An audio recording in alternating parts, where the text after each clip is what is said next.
The angel of sadness.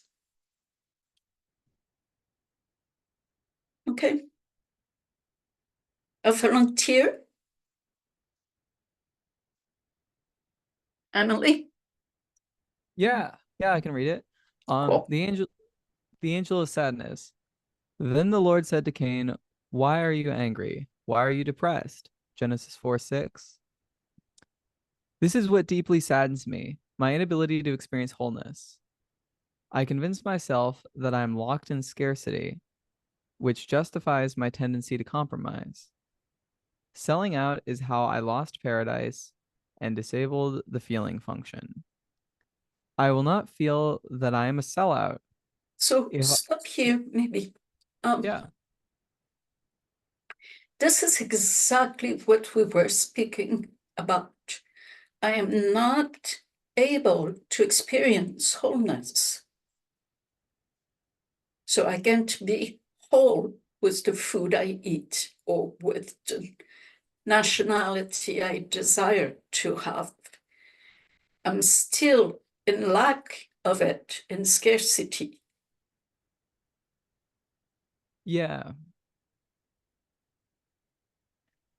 And how yeah. do you feel about that inability to be whole and the conviction to be in lack? How do you feel about this justifying the tendency to compromise?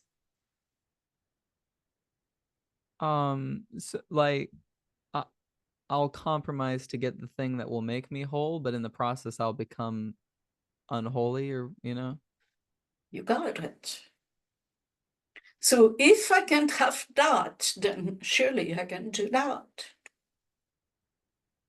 right, and then I'll sacrifice anything I have to get that, which sacrifices me or You compromise. exactly. That's exactly right. Yeah. Um, Does that feel clear to you? yeah. Yeah, I've lived that pattern over and over again. And that's the truth. Yeah. So please continue. Yeah. Um, if I could only control the material world, I'd be safe. I am so accustomed to my slavery that I deny existing in the state of absolute freedom. My bondage is sourced in the belief that I am the body of either a man, a woman, or a they. Indeed, my body was assigned a gender by the mind, which claims its form as its purpose. The brain is here to provide for my family, and these hips to breed children. So let's stop here a moment. Yeah. Um, so the first part is I'm such a slave. It's so usual to me that I won't see that I exist in a state of absolute freedom. Do you have at times insights on how free you really are? Yeah. Sometimes the veil parts, right? And you see through it. Mm-hmm. Very good. Now, what about the source of the bondage? Um, Source in the belief that I am the body of either a man, a woman, or a they. mhm.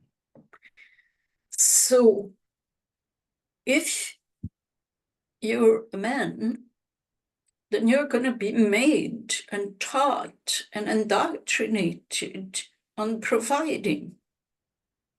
Mhm. If you're a woman, then you're going to be made to be a mother, Mhm. breed children. Mhm. Okay. So, in that abundance, I'm sorry, what'd you say? I didn't hear the last. isn't that a bummer Oh, a that we're, bummer. Yeah. yeah, Totally. I think, I mean, out of everyone, I think that's a bummer. Um, but yeah, yeah, huge bummer. Exactly. I mean, if you have any spine, you're going to rebel against that indoctrination, Yeah. right? So, and then we go to the next problem with it. Moreover, and if you want to tell us about your indoctrination, you're welcome to. And if you want to continue, you're welcome to also.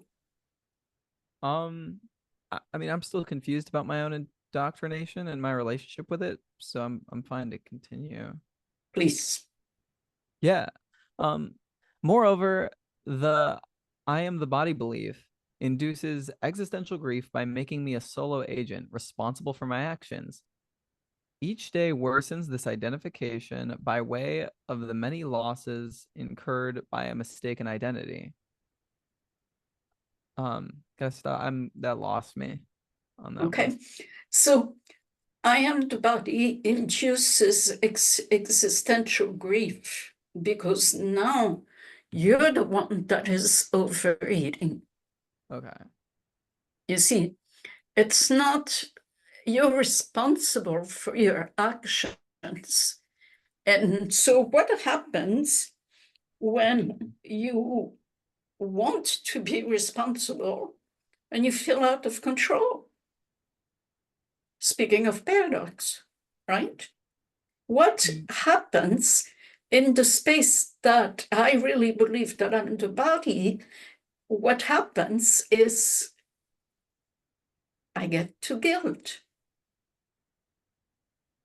I shouldn't have lost that money. Okay. Yeah. I shouldn't have made that investment. I shouldn't have made that call. And all of that is, all those losses are incurred by a mistaken identity. Okay. Yeah. Does that make better sense now? Yeah. Because Yeah. ultimately I will die, and at that time, my belief system, the people I love, and the stuff that is all around me, all of that will go. Hmm. And then I'll finally experience wholeness. Yeah. Yeah. Um, that to me that feels very stressful to let the universe, drop into my lap what it's going to drop in and let me be okay with that. Like that feels very like stressful to surrender to that. So, what would be an example of something you haven't surrendered? Um, well, so like I build a lot of websites and I build sites for clients and I wasn't paying attention to some recurring stuff I had. So basically like my site's been down for like 5 months and I didn't have $1,500 come in. So I'm like, oh, I should have been diligent and should have been paying attention to the fact that for 5 months this has been broken. But maybe that's not how it should have been because it's not how it was, and that I am the learner and I'm not the completed. So like I wasn't complete enough to pay attention to that, or that it didn't even matter. Um, I don't accept that. Like I'm like I should have been on top of that. Right. So, that's unnecessary guilt. That's how you hurt yourself. Mm-hmm. Okay. Now, learning from that experience and making the correction necessary so that this would not happen again, Mm-hmm. that's wisdom. Yeah. Okay. That's when you actually learn from your past. And that wisdom, that acquisition of wisdom, changes your relationship to the past. Yeah. Because then there's no reason to hurt yourself with the thought I shouldn't have. Because it happened for a very good reason, for you to wisen up. Right. Right. Um, and for me, I think it happened for the reason that I realized I didn't actually need that money, and that like my obsession with it is the problem, the mammoth and all that, spirit of mammoth and everything. But yeah, there was a That's reason. still wisdom. Yeah. Can you see that? Right. And my resistance to rebuild that website and put it back up is telling Uh-huh. me that like that's not what I want to do. And but I did it in the first place because I needed money that I didn't actually need, and so I'm learning now that that was the problem. Yeah. Maybe a lack of clarity on what was your priority. Right. And now Yeah. it's no longer in the space.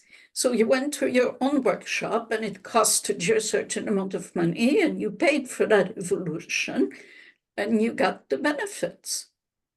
Yeah. Yeah. That may okay. Lovely. That makes sense. Sorry, Excellent. the blue angels are outside. I don't know if you can hear planes. It gets really loud when they come over here. I hope it's not distracting. I can't hear it at all. Okay, I can't awesome. hear it either. Okay, Good. great. So you want me to continue? Please. Um, so I was moreover, I am the body, mistaken identity. Okay, so I was a mistaken identity. Um, I ignore that I will die and let go of everything. Consciousness is at the root of my world creation. It is the knowledge and the sense that I am and the world is. Okay. As such, it is time bound. It has a beginning, my so-called birth, and an end, my so-called death. Without consciousness, there would be no world, no thing to hunger for or to worry about. Without the yearning, there would be no sorrow either, and no religion too. I'd just be pure, choiceless awareness in paradise. Okay. Does that make sense to you? Yeah, becoming pure, choiceless awareness. Yes. Yeah, yeah, Yes. And in that space, there's no yearning, there's no sorrow, there's no religion, there's no hunger, there's no worry, there's no guilt. yeah. Right, and Paradise. paradise. Be- so before the news that I exist, I was no one. However, as soon as I say I, the ego enters to make me either a success or a failure. My body is now sickened by a mind that is so attached that it makes acceptance of the truth difficult. Read that sentence again, please. Yeah, I my mean, body. before even the two sentences before the news. Okay, before the news that I exist, I was no one. However, as soon as I say I, the ego enters to make me either a success or a failure. My body is now sickened by a mind that is so attached that it makes acceptance of the truth difficult. Yes. So that goes to you, Amanda. Acceptance that of the truth difficult. Okay.